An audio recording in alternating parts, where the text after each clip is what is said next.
భారత రాజ్యాంగంలోని ఆర్టికల్ 7 విభజన సమయంలో భారతదేశం నుండి పాకిస్తాన్కు వెళ్ళి ఆ తర్వాత మళ్లీ మన దేశానికి తిరిగి వచ్చిన వారి పౌరసత్వం గురించి వివరిస్తుంది. ఇది ఆర్టికల్ 5 మరియు 6ల కంటే భిన్నమైనది. దీని ప్రకారం మార్చి 1, 1947 తర్వాత ఎవరైనా భారతదేశాన్ని వదిలి పాకిస్తాన్కు వలస వెళ్తే వారు తమ భారత పౌరసత్వాన్ని కోల్పోయినట్లుగా పరిగణించబడతారు. అయితే అలా పాకిస్తాన్కు వెళ్లిన వారు అక్కడ ఉండలేక శాశ్వతంగా భారతదేశంలోనే నివసించాలనే ఉద్దేశంతో రీసెటిల్మెంట్, పర్మనెంట్ రిటర్న్ మళ్లీ వెనక్కి వస్తే వారికి ఒక అవకాశం కల్పించారు. అటువంటి వారు జూలై 19, 1948 తర్వాత వచ్చినట్లుగా పరిగణించబడతారు.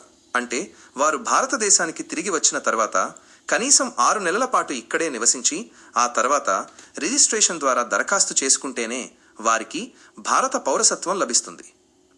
క్లుప్తంగా చెప్పాలంటే మొదట పాకిస్తాన్కు వెళ్లి మనసు మార్చుకుని మళ్లీ భారతదేశానికి తిరిగి వచ్చిన వారి పౌరసత్వ హక్కులను ఈ ఆర్టికల్ నియంత్రిస్తుంది.